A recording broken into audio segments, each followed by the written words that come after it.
escritores que se celebra esta semana aquí en los Llanos de Tirano.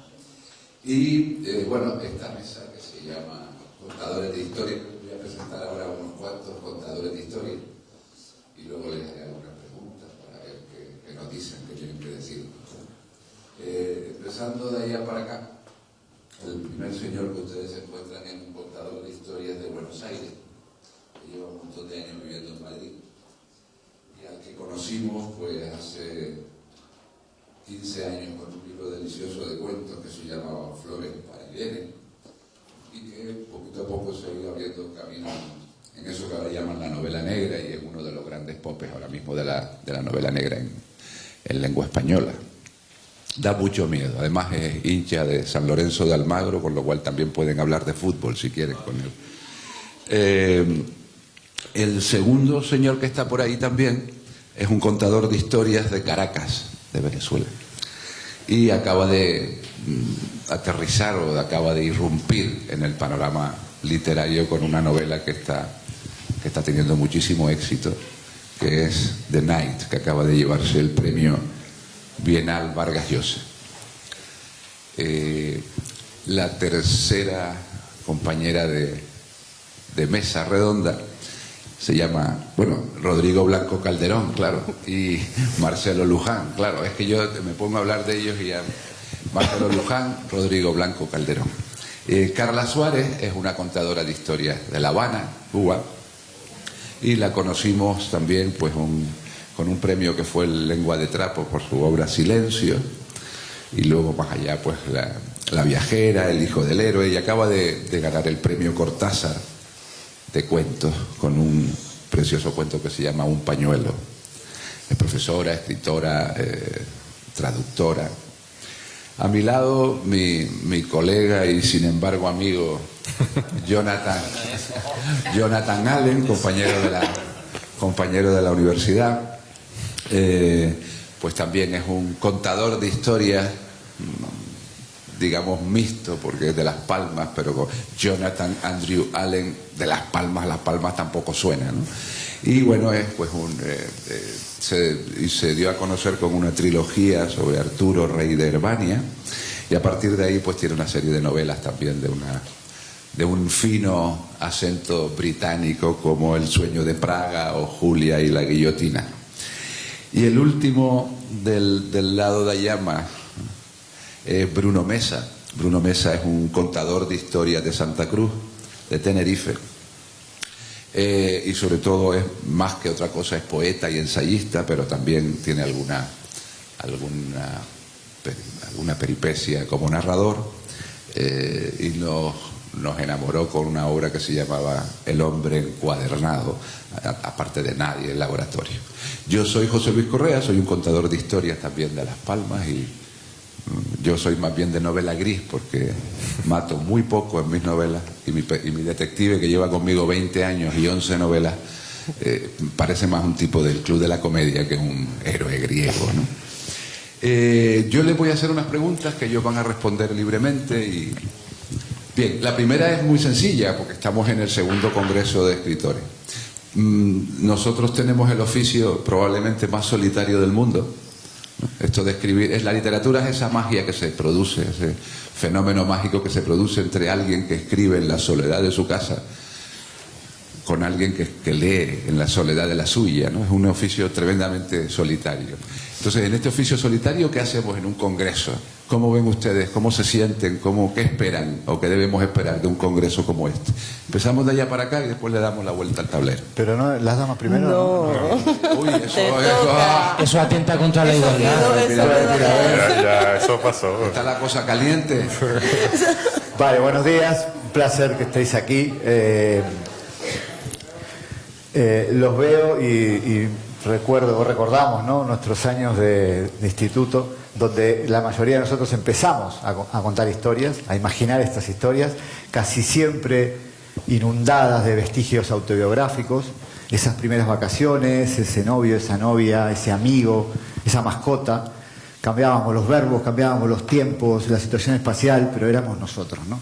Y esos vestigios autobiográficos son totalmente normales para los que escribáis ficción o para los que tengáis ganas de escribir ficción, no tengáis miedo de esconderos de algún modo dentro de ese nuevo mundo, porque es el modo de entrar en la ficción. Así que os veo aquí y yo no me levantaba tan temprano, ni sigo, pero bueno, es importante que está bueno que estéis aquí, que escuchándonos a nosotros, que tenemos cierta experiencia en esto. Y por supuesto todo está anclado en un movimiento importantísimo que quiero hacer hincapié, que es la lectura, ¿no? Con la lectura se salva casi todo, incluso podéis ligar siendo buenos lectores. Así que sí, ¿no? Es verdad. Pero bueno, para no desviarme de la lectura, todavía tengo cosas de Buenos Aires, aunque llevo 20 años aquí, es decir, hablo y me enrollo y un montón de cosas. Siempre es un placer para los autores estar en este tipo de encuentros, por dos elementos, en mi caso, por dos elementos fundamentales. Primero, el feedback, el contacto que tenemos con los lectores. Más allá de las ferias de libros y de eventos de esas características, en los festivales hay mucho más contacto con los lectores. De hecho, a veces comemos, cenamos, tomamos cañas con los lectores, ¿no? Y eso siempre está bueno. Y luego los compañeros y las compañeras, ¿no? Que muchas veces no vivimos en las mismas ciudades, e incluso en los mismos países, en los mismos continentes, y los festivales, yo que vengo del género negro, que está todo petadísimo de festivales, y voy a hacer uno en mi barrio, a ver si consigo, en Madrid, pero es el lugar de encuentro, ¿no? El lugar de charla, el lugar de intercambio entre compañeros y compañeras, en qué estamos trabajando, y bueno, y también hablamos de otra cosa, por supuesto del fútbol. Ahora el compañero Correa, que está con el baloncesto, que a mí mucho no me gusta, pero parece que estamos en semifinales y eliminamos no sé a quién, y es el lugar de encuentro con los amigos, y además a veces conocemos a autores a los que hemos leído y conocemos su nombre, pero no en persona, ¿no? Por lo tanto, siempre es un placer, y es una iniciativa además que el ciudadano del sitio que organiza el festival, que cuesta mucho dinero hacer esto, mucho dinero público además, podáis aprovechar a los autores, aprovechar las charlas, este clímax que hay en la calle, es importante que lo aprovechéis. Así que, bueno, básicamente eso es lo que opino. Bueno, hola. Yo también contentísimo de estar aquí. Es mi primera vez en las islas y específicamente en La Palma. Completamente enamorado del lugar. Y bueno, me gusta, más que la palabra congreso, que suena como una cuestión como política y técnica, me gusta la palabra festival, porque transmite esa magia de convocatoria y de fiesta y de celebración que implica también la literatura, porque, como bien dijiste, es un oficio profundamente solitario que conecta dos soledades, la soledad del que escribe con la soledad del que lee, pero es necesario que exista gente como Juancho Armas y Nicolás y toda esta gente maravillosa que organiza estas cosas, que también son escritores y que nos sacan de nuestras cuevas y nos colocan en lugares paradisíacos como este, para encontrarnos con otros escritores y encontrarnos con lectores y también con espacios y con libros. Y eso es fundamental, porque la literatura es un acto de comunicación siempre, ¿no? Es un acto de entrar en contacto con otra persona, ¿no? Y yo siempre digo que yo viajo para conocer lugares, para conocer personas y para conocer libros, y bueno, en este viaje he conocido mucha gente interesante, a la poeta Elsa López, que soy un fan enamorado de su poesía, una poesía que reconstruye mucho de este mágico lugar que es La Palma. Así que ese es para mí el gran sentido de estar acá. Bueno, buenos días. Para mí también es bastante temprano, porque no suelo levantarme tan temprano, pero bueno, por ustedes, vaya, esto es una de las cosas maravillosas de los festivales. Yo me sumo a lo que han dicho mis compañeros, no voy a repetir las mismas cosas porque estoy de acuerdo con eso, pero además creo que una cosa importantísima es esto, los encuentros que se hacen cuando llegas a un festival, que estás en un sitio, vienen los estudiantes, y es muy importante. Yo recuerdo cuando yo era jovencita, cuando tenía la edad de ustedes, cuando era más jovencita que ahora, cuando tenía la edad de ustedes, La primera vez que yo vi a un autor que fue a la escuela y yo me quedé fascinada porque a veces cuando leemos los libros, primero en la escuela o las cosas, los clásicos primero casi todos están muertos. Y entonces después leemos a otros autores que están vivos, pero están lejos, tú lo ves, es lejos, estás como en otro lugar rarísimo, lejísimo, que tú no puedes acceder. Pero cuando vienes a un festival y te encuentras a todas estas personas que están aquí y dices, pero son de verdad, además paso por ahí, los puedo tocar, los puedo saludar, y la literatura se vuelve lo que es algo de la vida, que es algo normal, natural, con lo que convivimos. Y entonces eso es importante, en los festivales también permiten eso, porque uno se encuentra con la gente y de pronto el autor pasa a ser esa persona normal que es, y para nosotros también, que siempre estamos encerrados en nuestro cuartico ahí, rodeados de un montón de gente, pero que no existe, porque son personajes de ficción, pero nosotros creemos que existe, estamos metidos en ese mundo, y de pronto salimos y entonces ya existe el lector, y hay algo que se materializa, ¿no? Y eso es una de las cosas que permite, de verdad. Yo cuando empecé a ir a festivales, me quedé loca la primera vez que fui a un festival, y uno de los primeros festivales literarios que yo fui, fue en Tenerife. O sea, para mí Canarias está muy ligada a las islas, está muy ligada también a mi carrera literaria, porque uno de los primeros festivales donde me encontré autores que ahora nos volvemos a encontrar aquí con algunos, ¿no? Y eso es lindísimo, porque pasaron 20 años, pero no es como si no hubiera pasado nada, ¿no? Y entonces todo este intercambio, este poder ver la literatura como algo vivo es importantísimo en los festivales. Y luego hacerlo en un lugar como este, que es una isla maravillosa. Para mí particularmente, siempre lo digo en todas las intervenciones, es especial porque mi bisabuelo venía de los Llanos de Aridane. Y entonces mi familia materna viene de esta isla y entonces para mí tiene además un significado emocional y familiar, porque la literatura, siempre decimos, quizás no se vive de derecho de autor, no se venden muchos libros, no ganarás muchísimo dinero, pero a mí personalmente los libros me han llevado a conocer lugares y personas que no imagino de qué manera yo pudiera haber llegado. Entonces yo a la literatura le debo todo eso, y gracias a los festivales, y hay que seguir sosteniendo y manteniendo y estar aquí llenando salas para que se vea que de verdad que estos festivales son importantísimos. Gracias, Carla. Jonathan. Hola, buenos días a todos y a todas. Qué bien que estén ustedes hoy con nosotros. Están en los años críticos en que hacer de la lectura, aunque sea en la tablet o en el móvil, un pequeño hábito, es crucial, porque después vienen a la universidad, donde nosotros bregamos todos los días, y les cuesta mucho más tener que enfrentarse a 2, 3 libros por cada asignatura que hay que leer, empollarse. Entonces, la lectura tiene que empezar desde que uno es niño, desde que está en primaria, siguiendo la secundaria, ya en el segundo bachiller, un poquito más. Primero por ese tema casi mecánico tan importante de estar preparado para las asignaturas universitarias. Me imagino que ustedes van a ir a la Universidad de La Laguna, quizá algunos vengan a la Universidad de Las Palmas, si quieren estudiar traducción tendrán que venir a la Universidad de Las Palmas. Pero el hábito de la lectura tiene dos partes, la que acabo de mencionarles, y otra que es que la lectura nos hace mejores personas, nos hace seres humanos más completos, nos ayuda a pensar, nos ayuda a hablar mejor y a comunicarnos mejor con nosotros. Casi todo lo que leamos nos ayuda a hacer esto. Nos ayuda a poder discernir qué es lo que nos están diciendo esos animales raros que constituyen nuestra clase política, que no están muy preparados, pero son muy hábiles con la palabra.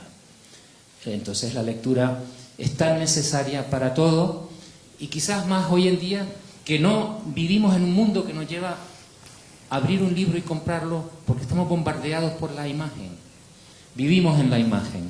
Entonces tenemos que volver a la página en blanco y a leer, sin dejar nuestro universo digital, porque está aquí para quedarse.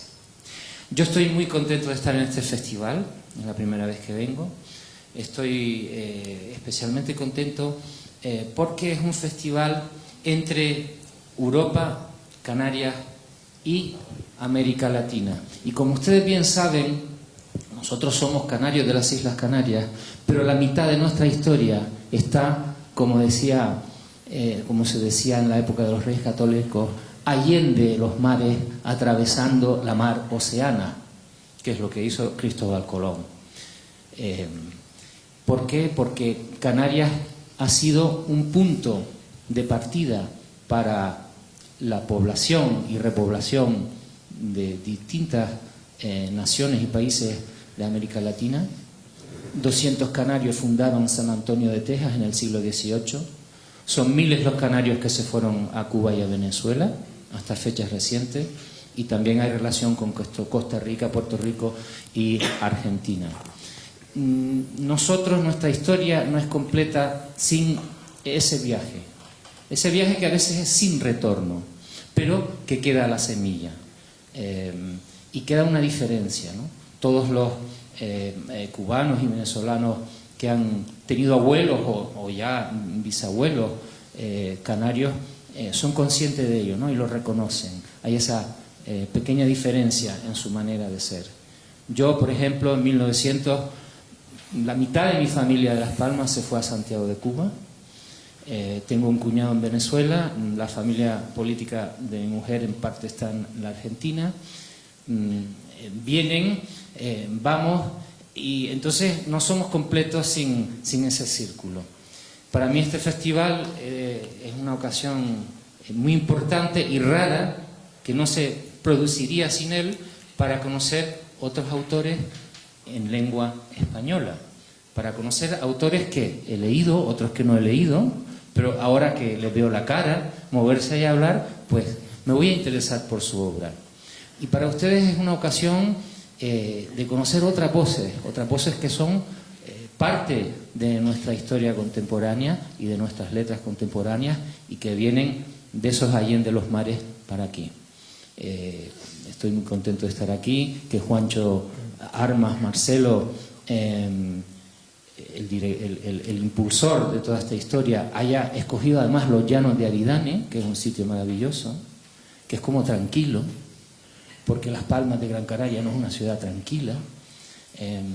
Yo estaba pensando cuando hablaba don Mario Vargas Llosa en la Plaza de España, si lo hubiéramos celebrado en Las Palmas, habría gente dando gritos, motocicletas, pidiéndote dinero. O sea, los llanos yo creo que reúnen unas condiciones maravillosas para hablar, para ser escuchado, y luego con esas montañas dramáticas al fondo.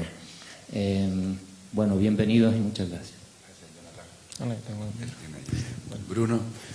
Buenos días a todos, y bueno, para mí también es un placer, por supuesto, estar aquí, pero aparte de, creo, lo que ya han señalado ellos, que me parece lo esencial desde el punto de vista de los que escribimos y somos invitados a un festival, la posibilidad de compartirlo con otros, de conocer a otras personas, no tanto por el hecho de que sean escritores, incluso que los hayamos leído, sino porque pueden ser personas excepcionales. Y yo, por ejemplo, que soy una persona sin habilidades sociales y demasiado tímida incluso para acercarse a quien admiras o a quien no conoces, es una posibilidad a veces, si hay suerte, si se da el encuentro de poder charlar con otras personas. Y eso ya se ha dado y para mí es una fortuna. Pero me gustaría verlo desde vuestra perspectiva, que es seguramente la que más nos interesa aquí. Yo me imagino con vuestra edad asistiendo a un festival de este tipo.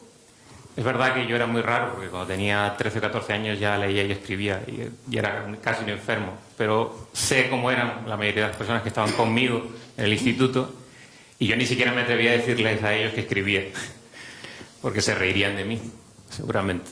Y si así les decía que escribía poesía, directamente me apaleaban, ¿no? Lo más probable.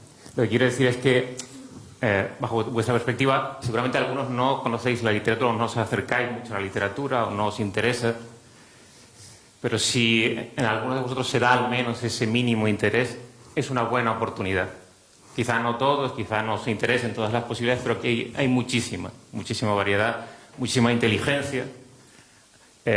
Quizá las personas que estamos detrás de los libros, y lo digo en primera persona, que ellos son maravillosos, a veces no somos grandes personas, somos simplemente un tipo normal y corriente, lleno de debilidades y de fracasos, muy solitario. Pero en sus textos sí hay algo excepcional, y yo lo que os pediría es que acudierais a esos textos. A veces es un medio conocer primero a la persona, otras veces es simplemente ir directamente a los libros, y vais a encontrar algo excepcional. Y por último, pensad que lo que están haciendo estos escritores, lo que intento hacer yo también, es hablar también a vosotros, es decir, que os hablamos en vuestro lenguaje también. Las cosas que a vosotros os preocupan también estamos escribiendo, porque son las que nos preocuparon muy cercanas a nosotros. Pero bueno, ya hablaremos luego. Sí, además nos da pie, fíjense que alguno ya se ha adelantado al tema de la lectura. Somos unos adelantados. Vamos rápidamente a la lectura. Porque, claro, aquí estamos, yo le estoy presentando a escritores del siglo XXI, aunque ustedes no lo vean y no les parezca extraño. Creo que Carla tiene algo del 99, pero la mayoría de nosotros hemos empezado a publicar. Yo tengo también algo del 99, pero todos prácticamente hemos empezado a publicar. Leíamos mucho antes, somos lectores del 18, del 19 y del 20, pero después, desde el punto de vista de publicación, somos escritores del 21. Y estos son lectores del 21, esto de la lectura en los tiempos de Netflix. Entonces, yo les voy a proponer ahora un pequeño reto en un par de minutos, no mucho más. Tenemos que convencer a estos tipos para que lean. Estos tipos son Pero ya les he dicho lo más importante, que pueden ligar leyendo. No, ahora lo repetimos para que quede muy claro. Pero claro, tenemos que convencer a estos tipos para que lean. Quiero decir, son tipos que entienden la literatura de una manera diferente, que leen de otra forma probablemente. Entonces tenemos que intentar convencerlos de que me gustas cuando callas porque estás como ausente, ¿no? No tiene nada que ver con si tú me llamas, nos vamos para tu casa, nos metemos en la cama en pijama, son dos cosas distintas. Entonces vamos a intentar convencer a estos tipos que entre Neruda y Maluma hay una distancia. Entonces empezamos por Bruno, a ver, 2 minutos para convencerlos a estos para que lean. Eso es imposible, pero hace años hace años daba charlas en institutos, o sea, para chavales como vosotros, y me daba cuenta que para mí era terrorífico, sobre todo porque estaba empezando en aquella época y no sabía cómo conseguir que me atendieran para llevarles a los libros. Y me di cuenta que a veces era una cuestión de desafiaros, en realidad, de pensar que muchas de las cosas que ya veis y que os interesan y que os apasionan, en realidad tienen como fundamento un texto escrito. Lo digo para aquellos que no les interesa nada, sobre todo leer, por ejemplo, las series que leéis, que veis, las películas, muchas de ellas están fundamentadas y nacen de grandes escritores. No existirían si no hubiera ahí un señor que está detrás de ellas. Y ese acceso a todas aquellas cosas que os preocupan, que anheláis, que soñáis o que teméis, están en esos libros. Para mí, por ejemplo, y se lo cuento como una experiencia personal, la literatura es sobre todo un medio para entender el mundo, pero también un medio para criticarlo. Para mí es incomprensible la literatura si no es una forma de corrosión del mundo, si no estás abriendo una grieta en la realidad. Y yo estoy seguro que muchos de vosotros detestáis muchas de las cosas del mundo en el que vivís. La literatura que hace esta gente y que intento hacer yo tiene que ver con eso. Tiene que ver con criticar ese mundo. Nos quieren vender una verdad. Han convertido, por ejemplo, la publicidad en información. Yo leo los periódicos como quien lee una novela fantástica, que nunca defrauda. Todas esas cosas están sucediendo ahora y creo que nosotros hablamos de eso y también hablamos para vosotros. Es decir, es un medio, es un cordón umbilical para entender la realidad. Incluso os lo digo como lectores, pero también como posibles escritores. Es una necesidad que seguramente sentís y tenéis que empezar por la lectura. No es posible ser un escritor si no leéis de una forma minuciosa. Los hay, ¿eh? Los hay, pero no son los buenos. Los hay. Bueno, a ver, 2 cosas. ¿Por qué tenemos que leer? Primero porque nos enseña a volar. Nos enseña a volar. ¿Por qué nos enseña a volar? Estando quietos en cualquier sitio. Porque nos permite ir a lugares y a países que quizá nunca vamos a conocer. Y no como nos vienen los manuales de geografía, de historia y con todo el rollo condensado. No, nos permite ir directamente al corazón de un pueblito donde sea, o al corazón de una gran ciudad donde sea.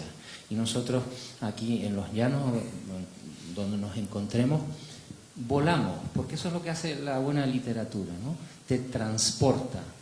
Y también te transporta a otras épocas históricas, bien recreadas, minuciosamente recreadas por aquellos escritores que escriben novela de historia. Nos transporta al pasado, nos permite saber cómo hemos sido, quiénes hemos sido en el pasado, ¿no? Porque ustedes saben que no solo somos ahora con nuestros 13, 14 o casi 60 años, no es una broma, hemos sido, dentro de nosotros hay miles de códigos en nuestro genoma, ¿no? Y somos la historia de todos los que han existido antes. Y la literatura, mejor que la historia, recoge en sus páginas todo eso. Entonces, esa experiencia, además, es gratuita. Viajar en Canarias es carísimo, como pronto van a descubrir, ¿no? Estamos lejos de todo. Pero la literatura nos permite hacer viajes gratuitos. Y en segundo lugar, la literatura nos hace más interesantes, nos hace más sexy. Yo tengo una novia que guapísima, pero es que lee. Además, yo le hablo y como sé que lee, me mira, me tengo que poner a leer, porque si no me quedo atrás. No, ahora estoy leyendo y mira, qué rollo este de leer. Leer nos hace más atractivos y nos hace más completos. Nos permite hablar de otras cosas que no sea el día a día y de lo que hemos hecho bien o mal o las riñas en casa, ¿no? Entonces, nos hace más atractivos como seres humanos, sintiéndonos atraídos por alguien. Si además el lector, la cosa es aún más sexy. Ya verán ustedes.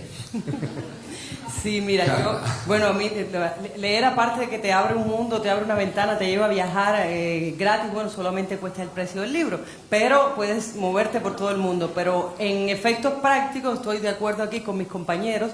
Yo les voy a contar, según mi experiencia, yo cuando era jovencita, siempre leía, porque en mi casa había muchos libros, mi madre había sido profesora de literatura, entonces siempre leía y eso era normal.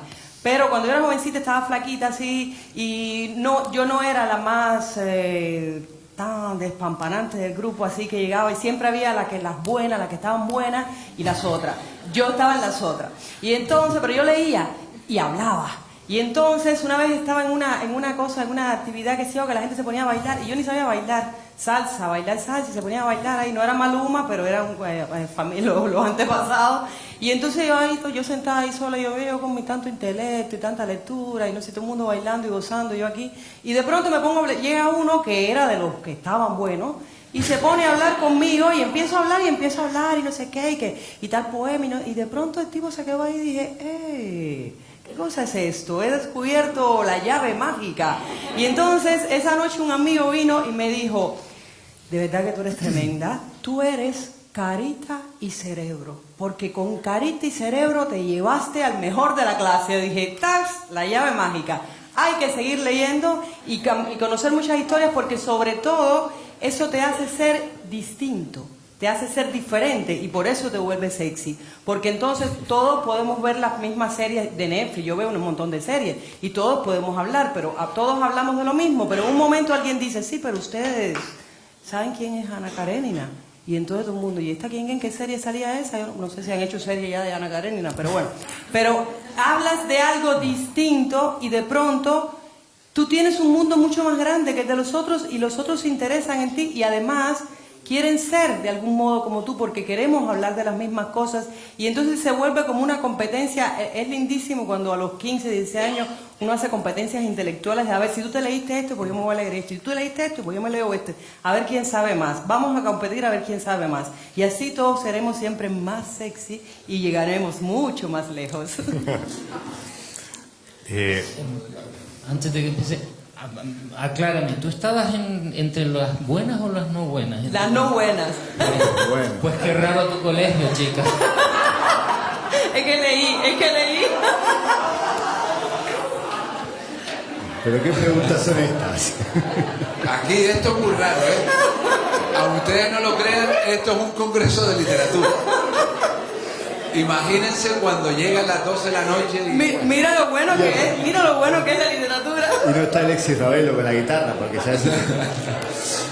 Bueno, Rodrigo, a ver cómo los convences tú. No los alborotemos porque... A ver, tengo 2 minutos, voy a aprovechar el poder de síntesis de la poesía, mencionar 2 versos. El primero, como lo recuerdo de memoria apenas, el primero de Jaime Gil de Viedma, ¿no? Que dice que la vida va en serio, uno lo aprende muy tarde, ¿no? Eso ya te dice que una de las claves de la vida y de los misterios es el tiempo. Lamentablemente muy tarde nos damos cuenta que la vida es preciosa en cada segundo y que un gran problema de la vida es administrar el tiempo. ¿Tiempo para qué? Tiempo para conocerse a uno mismo, descubrir quién carrizo es uno, ¿no? Y yo creo que convertirse en escritor es descubrir, ha sido para nosotros descubrir quiénes somos, ¿no? Y otro verso, que lo voy a citar mal, pero no puedo hacer nada, de Eugenio Montejo, que dice: ama pronto que se acaba el día. Nuevamente el tiempo, más el misterio de la superpoblación, de esta cuestión de ser apenas una aguja en un pajar, una persona en una multitud, ¿no?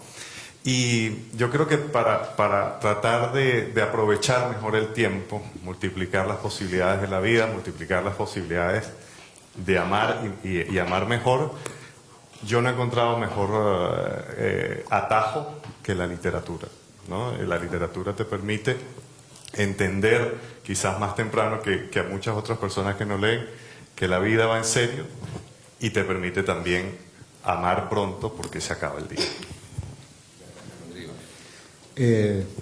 Bueno, es una tarea bastante compleja a esta edad. Yo leía a Julio Verne desde los 9 años porque le pedí a los Reyes Magos, me acuerdo, una patineta, lo que saqué un patinete, y me trajeron 2 años de vacaciones y Corazón de Mundo de Amici, ¿no? En ediciones juveniles que digo, ¿esto qué mierda es? Luego vino el patinete, pero eso era como una trampa que habían hecho mis padres. Bueno, y a partir de 2 años de vacaciones empecé a leer La Isla Misteriosa. Bueno, Julio Verne había sido para mí un prócer, lo miraba en esas fotos y decía, yo quiero ser como este. Y claro, cuando íbamos con el colegio a la Feria del Libro de Buenos Aires, que es una excursión obligatoria en abril, yo no quería ir porque ese tipo no estaba. Ese tipo estaba muerto, no es algo que habéis dicho al principio, ¿no? Y como me obligaban a ir, pues ahí empecé a conocer a otros autores y ahí empecé a leer una literatura más adulta, siendo muy jovencito, y creo que esas lecturas me convirtieron en una persona diferente, ni mejor ni peor, pero diferente. Sí, dentro de los libros hay algo extraordinario. Hay algo extraordinario en la mayoría de los libros y es muy bueno intentar buscarlo. El tema del tiempo, que el compañero acaba de decir, es un elemento para mí clave hoy en día porque con la inmediatez que tenemos en casi todos los dispositivos, ponernos a leer es una tarea casi titánica, ¿no? Hoy en día. Entonces, tenemos que doblegar al tiempo. Leer también nos va a ser diferente porque estamos doblegando el tiempo.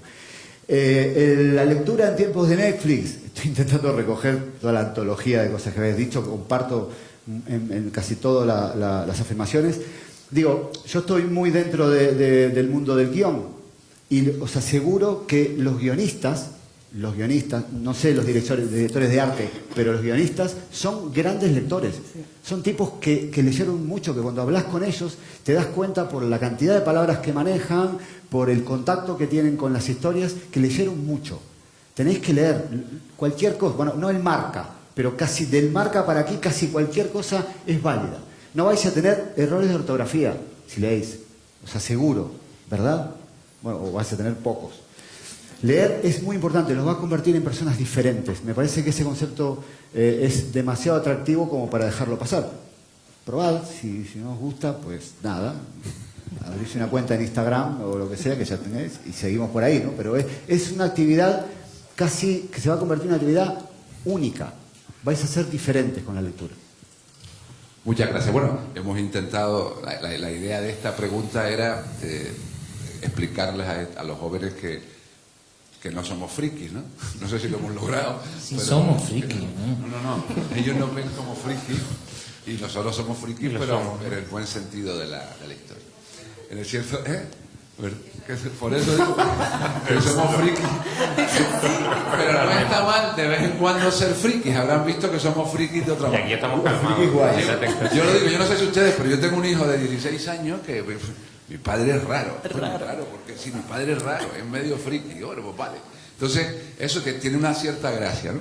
Como la tercera pregunta que voy a hacer es la, digamos, para cerrar, y si después ustedes quieren preguntar algo, están libres, tiene que ver, se habrán dado cuenta del poder de la lengua, del idioma, la magia de la lengua y del idioma, ¿no? Porque a veces pensamos, ¿yo cómo voy a escribir si yo soy de La Palma? Si yo, ¿qué voy a contar yo? Y además con mi forma de hablar. Habrán visto, los habrán escuchado, qué maravilla y qué magia escuchar a un porteño, escuchar a una habanera, escuchar a un caraqueño, escuchar los dos lados, dos islas diferentes, ustedes que hablan, siempre hemos dicho, los palmeros hablan cantando. Y además, cuando llegué a la Universidad de La Laguna hace 214 años, me acuerdo que lo más que me llamaba la atención eran los palmeros, las palmeras básicamente, claro. Los palmeros. Pero en general eran los palmeros porque hablaban acunándote, ¿no? Y entonces llegaban y tú decías, Dios mío, ¿y esto qué fue, no? Y veníamos del mismo sitio. O sea, que ustedes reconocen cuando oyen hablar a un canarión, a un chicharrero, a un tal. Entonces, la última pregunta es, ¿el idioma, la lengua, es como para el pintor los colores o como para el músico los sonidos, ¿no? Para nosotros la lengua es esencial. Y entonces, para que ustedes vean que se puede escribir desde cualquier parte de la lengua. Y fíjense en los distintos acentos. Entonces la pregunta última es, ¿cómo viven ellos la literatura desde nuestro rincón de la lengua española, de la maravillosa y mágica y genial lengua española? Todos venimos de un pequeño rincón de esa lengua. Los animo por eso, porque en cierto modo a veces pensamos que cuando vamos a escribir no tenemos nada que decir y lo vamos a decir mal. Miren, lo estamos diciendo en 6 acentos distintos, si ustedes quieren. Entonces, volvemos otra vez para que la pregunta sería, ¿cómo nos vemos desde ese rincón de la magnífica lengua española? Bueno, es un debate que está planteado sobre todo en los latinoamericanos que escribimos desde España. Hay un debate planteado muy bonito porque, claro, sufrimos una metamorfosis discursiva, ¿no? Yo llevo 20 años viviendo en España y evidentemente mi literatura, y se puede ver en los libros, ha sufrido un cambio, sobre todo desde el punto de vista discursivo, en donde, claro, ya la necesidad de contar está transformada. Yo ya no podría escribir una novela en porteño, tendría errores de registro, bueno, cosas técnicas, ¿no? Tendría que irme un año a Buenos Aires. Es un debate que está planteado, sobre todo, insisto, en los latinoamericanos, que escribimos desde España, que no es lo mismo lo que le pasó a Julio Cortázar, que se fue a escribir a un país no hispanoparlante, ¿no? En donde su castellano se congeló, que es lo que se dice, y si cogemos un libro de Cortázar, 20 años de diferencia, por ejemplo, Queremos tanto a Glenda y los premios, vemos que el registro de los personajes es el mismo. No evolucionó, porque él está en un país de habla no hispana, ¿no? Volviendo a este tema de la lengua, nuestra lengua es una de las más ricas del mundo, si no la más rica, y estos casi 500 millones de hispanoparlantes que hay repartidos sobre todo por Latinoamérica, la hacen más rica aún. Yo leí, cuando dejé a Julio Verne, empecé a leer pues mucho latinoamericano, porque es lo que teníamos ahí, sobre todo nosotros estamos educados dentro de un género muy concreto que es el cuento. Empecé a leer a García Márquez y de repente, claro, nosotros en el Cono Sur, ahí abajo, que es una guayaba, ¿no? Digo, será un bicho o algo, una cosa que tienen ahí por el Caribe. Yo no sabía que era una guayaba, no lo sabía, y no importa, no importaba. Bueno, guayaba. No es un problema, sí, no es un problema fonético. No tengo un problema de foniatría, en mi pueblo se yeyea, en el Río de la Plata se yeyea, y no importa el significado de cada palabra. Un colombiano, un cubano, un uruguayo van a utilizar, y eso nos hace más ricos. Es como leer en otra lengua, sin cambiar la lengua. Es como leer a un chino que nos cuenta cosas de China, sin necesidad de una traducción. Tiene esa potencia el castellano, el español. Desde el punto de vista del lector, ¿no? Y desde el punto de vista del escritor, pues nosotros ya tenemos otros rollos y otras movidas, que es intentar, porque Carla no escribe desde Cuba, sería otra literatura, pero también enriquece. Esta última migración grande que hubo en los últimos 20 años a la península ha enriquecido la literatura, ha generado un mestizaje literario muy necesario. El mestizaje siempre es necesario, desde el punto de vista genético es maravilloso, pero desde el punto de vista literario es muy necesario. Está potenciando nuestra literatura, la literatura en español, porque se está haciendo una literatura híbrida. Es decir, yo estoy educado en la tradición rioplatense, en la tradición oral rioplatense, y sin embargo ya escribo desde España. Y ya no puedo, el discurso directo no me vale decir boludo, tengo que decir gilipollas. Porque ya no siento el otro insulto, no lo siento, no lo puedo construir porque no lo siento, ¿no? Sin embargo, estoy educado en la tradición rioplatense. Ahí está la hibridez, y a los compañeros les pasará lo mismo. Es muy interesante, esto es un debate que está planteado y es muy interesante y tiene que ver con nuestra queridísima lengua. Bueno, una de las cosas más interesantes y extrañas para mí de venir a La Palma es que yo me he sentido súper atraído por el espacio, la gente y sobre todo por cómo hablan.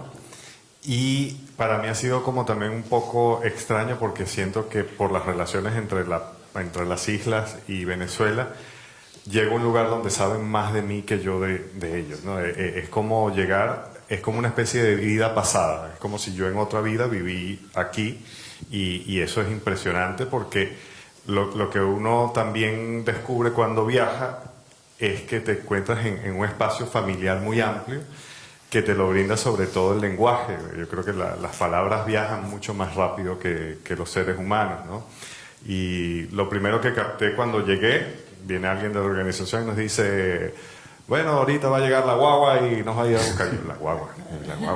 La guagua es el autobús, pero para nosotros llega como un término cubano. Y ya yo apenas escuché la guagua, yo empiezo como a entrar en la musicalidad propia y empiezo a sentirme como mucho más cómodo y bienvenido, ¿no? Y eso es una especie de sensibilidad que uno adquiere leyendo. Cuando uno lee, uno empieza a descubrir toda la musicalidad que hay en el lenguaje. Y me pasa, lamentablemente veo muy poco a Carla, la he visto en los últimos 12 años unas 2 o 3 veces, y uno siempre está como muy recto y habla muy serio, pero cuando empiezo a hablar con Carla, que es Cuba, Venezuela, y empezamos y la cosa se distiende, uno cambia la gestualidad del cuerpo, uno empieza a bailar también, simplemente hablando, y el acervo lingüístico que tienen las islas es un patrimonio que yo creo que muchos escritores de cualquier lado del mundo matarían por tener, porque ya de entrada tiene una musicalidad que sabia y que contagia, ¿no? Y que más pide uno, ¿no? Gracias, Rodrigo. Sí, mira, Marcelo y yo trabajamos los dos en una misma escuela de escritura y en una escuela que está en Madrid, y yo siempre a mis alumnos le digo, porque los alumnos son de diferentes lugares, o sea, es en español la escuela, y la gente son de diferentes, de todas las edades, de todos los países, y viven en cualquier lugar. Y claro, la lengua, como decías tú, yo por ejemplo, yo no he vivido en países de lengua española, pero yo he vivido en Italia, en Francia, en Portugal, entonces mi español es cubano, pero pasado por agua, porque hay algunas frasecitas que de pronto se me mezclan a mí en mi forma, o que ya yo las cubanicé, y a veces hay gente que me dice, pero ¿y eso qué cosa es? Eso no se dice aquí, y digo, como que no, como que claro que sí, yo defiendo. Ya mi lengua viene pasada por toda la historia, porque las lenguas evolucionan. Entonces, y hay una cosa que sucede muy interesante, los emigrantes a veces mantenemos fórmulas de hablar que ya en el país original se perdieron. Yo llego, por ejemplo, y digo, llego a Cuba y los amigos míos me dicen, no, oiga, con unas chicas y unos chicos. Chico, nosotros decimos chico, pero en otro sentido. No, si no serían unas muchachas y unos muchachos, pero no. O me dicen, no, o sea, hay una terminología que es de España, que ya se fue para Cuba y ahora la gente de mi edad habla así, yo digo, pero ¿qué te pasa tú, chico? Ahí sí le digo, ¿qué te pasa, chico? Pero, no soy, pero yo me quedé, el emigrante guarda cómo se hablaba la lengua, como le pasaba a Cortázar, cómo se hablaba la lengua en el momento en que se fue del país. Yo me fui hace 20 años y sigo manteniendo cosas. Claro, ahora acabo de regresar de La Habana y llego con la papa en la boca hablando a la cubana. Si me pongo a escribir ahora me salen unos personajes tremendos. Y otra cosa que me parece súper lindo, porque este es un privilegio realmente del español, esta variedad. Cuando tú lees un libro y tú, por ejemplo, lees Guayaba y a lo mejor no sabes qué quería decir Guayaba en ese momento, pero ya eso te suena una cosa exótica y eso le aporta algo al libro. Yo leo una cosa de un chileno o no sé qué, o por ejemplo, guagua. Cuando la misma guagua, cuando llegué aquí la primera vez a Canarias, dije, oye, qué gente más simpática. Están hablando como yo para que yo me sienta bien. Y después me di cuenta que no, que aquí se decía guagua y dije, oh, gran país. Pero luego guagua en Chile es niño. Entonces tú preguntas por una guagua en Chile y estás preguntando por un niño y tú lo que quieres es coger el autobús. Pero entonces esos son equívocos y cosas lindísimas que tiene la lengua. Todos al final nos entendemos porque tú entiendes el discurso. Pero cuando lees un libro, lo simpático es que esas palabras que tú quizás no conoces exactamente te llevan a otro lugar. Si se tratara, hay mucha gente que cree que es un gran debate, que es si hablar en un español neutro, como el español de las telenovelas, que es como neutro así, o sea, que nadie habla así en todo el continente. Qué bueno que viniste. Que sí, todo. Pero dices, pero ¿cómo hablar así? Porque perderías algo que aporta esta lengua a la literatura, que es el color, la musicalidad, y ya hay palabras que te llevan al Caribe, hay palabras que te llevan a la selva amazónica, las mismas palabras te dan algo más de lo más allá de lo que dice el texto. Entonces me parece maravillosa esta riqueza y hay que seguir manteniéndola cada cual, claro, con su evolución. Nosotros seguiremos ya pasados por agua. Gracias, Jonathan. Pero me doy cuenta que tú no dices tu parte. Porque yo soy el moderador. El señor moderador, claro. Él nos controla. Yo soy el moderador. Bueno, no. En primer lugar, nosotros en Canarias tenemos una diversidad lingüística nata, es una maravilla, ¿no? Como habla la gente del Hierro, con ese español que parece que es de Cervantes. Tú dices, como que qué bien hablan esta gente, qué bien hablan ustedes los palmeros, se les entiende. Yo cuando me fui a vivir al norte de Gran Canaria, a Arucas, Gran Canaria es el lugar donde peor se habla. El español y donde mejor se escribe, pero... donde mejor, bueno, y donde más tacos se dicen. Pero yo cuando fui a vivir a Arucas, me iba a trabajar temprano por la mañana y le decía a la gente buenos días y ellos me decían ¡vamos! ¿Vamos a dónde? Yo me voy, ¿vamos a dónde? Después cuando volvía por la tarde le decía buenas tardes, decían ¡venga! Yo ahí, hasta que alguien del pueblo me explicó, no, te están diciendo buenos días y buenas tardes, lo que pasa es que tú no entiendes. Ustedes hablan muy bien, conserven siempre esa diferencia, sobre todo si se vienen a vivir a Gran Canaria. Yo tengo dos lenguas en mi cabeza, yo tengo dos entidades lingüísticas, porque yo tenía un padre inglés, bueno, escocés, que habla inglés, porque Escocia no es Inglaterra, aunque tengamos el mismo pasaporte, y una madre canaria, ¿no? La mitad de mi vida fue en inglés en Inglaterra y la otra mitad ha sido en español. Pero para mí lo importante es que he querido escribir en español, porque con las dos lenguas en mi cabeza, los idiomas son distintos. El inglés es un idioma maravilloso para precisar las cosas, pero es mucho más difícil para expresarlas. Usar el inglés para expresar las emociones, la belleza del paisaje, las cualidades de algo, es mucho más difícil y es mucho más limitado. El español es una lengua plástica, expresiva, como las olas, ¿no? Un poco como las olas del mar. Entonces yo escogí escribir en español. Seguramente si hubiera escrito en inglés sería ahora famoso, estaría en Londres viviendo con un chofer. Pero no estarías aquí. No estaría aquí. No te habríamos invitado. No hay mal que por bien no venga. Les voy a decir hasta qué punto es importante la diversidad del español. Tenemos el español de la península, tenemos nuestra riqueza del habla canaria, Y en Canarias somos como, y esto es muy importante, somos un filtro para todas las palabras que nos vienen de América Latina. Como ha dicho Carla, ¿no? Con guagua. Guagua que viene de Cuba, pero porque los cubanos en el siglo XIX no podían decir wagon, que es vagón, guagua. Ahí. Un aporte cubano de color, porque ellos tienen algo del tienen algo del africano aquí en la garganta, ¿no? No sé cómo, porque son cosas para los lingüistas, pero decían guagua, y se quedó guagua, y así. Hay tantas palabras, ¿no? Candela, damos candela en los dos sitios, le metemos candela a las cosas. Entre Cuba, sobre todo entre Cuba y Canarias y Venezuela y Canarias, hay un constante ir y venir del vocabulario, y está fijo en nosotros también, ¿no? Está en nuestro sonido, está en nuestra cabeza.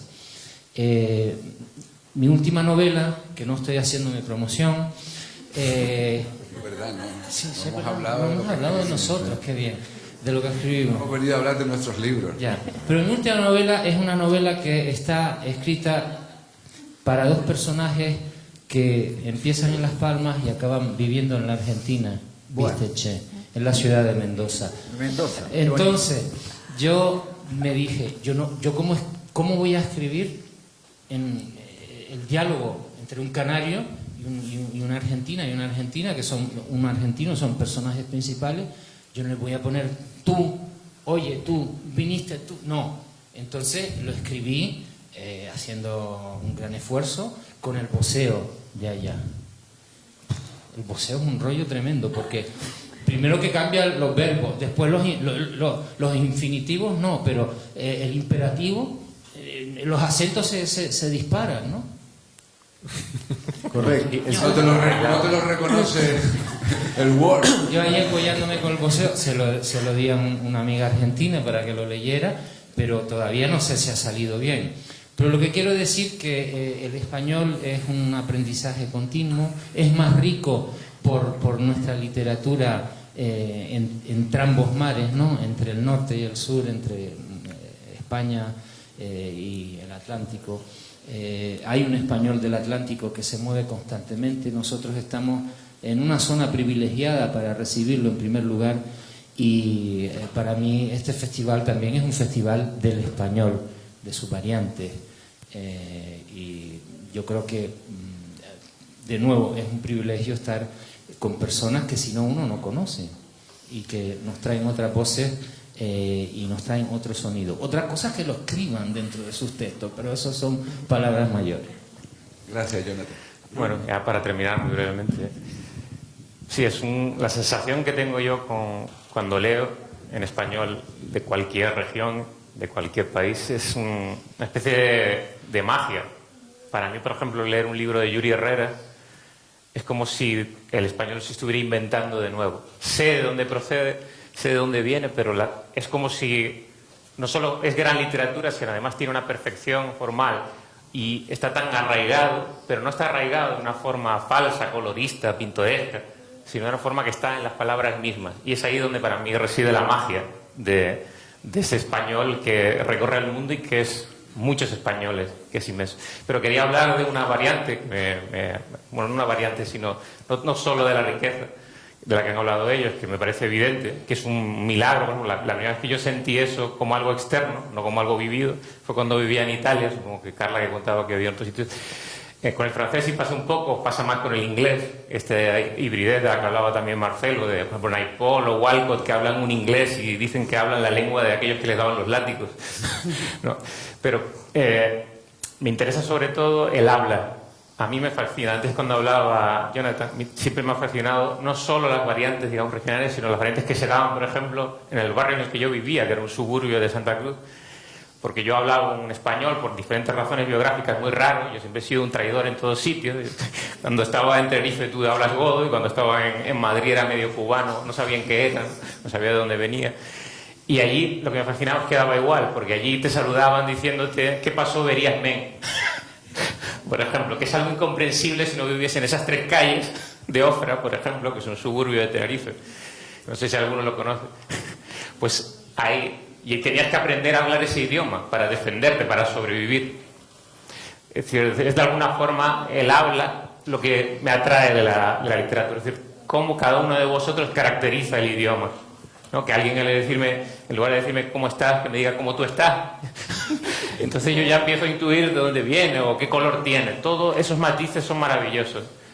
A veces tengo la sensación de estar leyendo cuando escucho a alguien hablar, ¿no? Es lo que hablamos antes, y así lo redondeamos, la sensualidad que tiene, no solo el español, sino en general la lengua, esa maravilla de que alguien hable bien su idioma. Ese es uno de los milagros para mí más excepcionales, y eso se consigue, y también lo cierro así, leyendo. Pues fíjense, se han dado cuenta que la clase magistral sobre el idioma y sobre la lengua, ¿no? Y es verdad, han hablado de las distintas regiones, ¿no? Hablaba Marcelo del boludo, ¿no? Realmente hasta en los insultos, yo creo que la forma de insultar también es una manera nuestra, ¿no? No es lo mismo, él decía gilipollas, eso queda fatal. Y la forma de molestarse. Es mucho, lo de bobilín y tolete y totorota, ¿no? Es que te estoy diciendo lo mismo que gilipollas, pero quedo tan bien, ¿no? Remamahuevo. Eso es una cosa, eso es algo magnífico. No voy a estar, te estoy diciendo lo mismo. Entonces, voy a adoptar el primero, porque yo le digo gilipollas a alguien y se ríe en mi cara, claro. No, que no. Tú le dices bobilín. Tolete. Por además es muy gracioso porque en las traducciones, no sé si a ustedes les pasa, con las traducciones a otros idiomas, te llegan un montón de preguntas por internet, te llega el traductor o la traductora, te manda un correo. Oye, esto de totorota.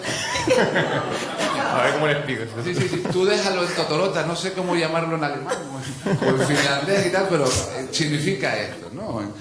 Un montón de alongarse. Hay un montón de términos que son muy nuevos. Entonces, fíjense, la magia de la lengua es esta, ¿no? La posibilidad de estar una semana con un grupo de amigos, como habrán visto, muy divertido. Ya no, imagínenselo ustedes dentro de 12 horas. Lo divertido que puede ser, ¿no?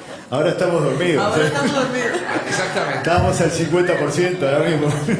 Pues eso, imagínense lo divertido que es hablar con ellos, descubrir esa forma de contar, esa forma. A veces es contagiosa, porque al día siguiente te levantas hablando cubano. ¿Cómo tú te llamas, no? Oye, ¿cómo tú te llamas, entonces, chico? todo es una cosa así como. Entonces, fíjense, esa es un poco la idea que nosotros teníamos de estar con ustedes hoy, de contadores de historias en un mismo idioma con distintos acentos. Yo no sé si ahora ya da tiempo. Bueno, creo que ustedes tienen ahora una clase de conocimiento del medio y otra de álgebra. Y entonces ahora empiezan a hacer preguntas como locos para no volver al cole. No. Si alguien quiere hacer alguna cosa, no sé cómo ven ustedes. Ha sido un placer por nuestra parte, ¿verdad? Sí, un placer. Gracias. Gracias. Bueno, Gracias a ti. Gracias.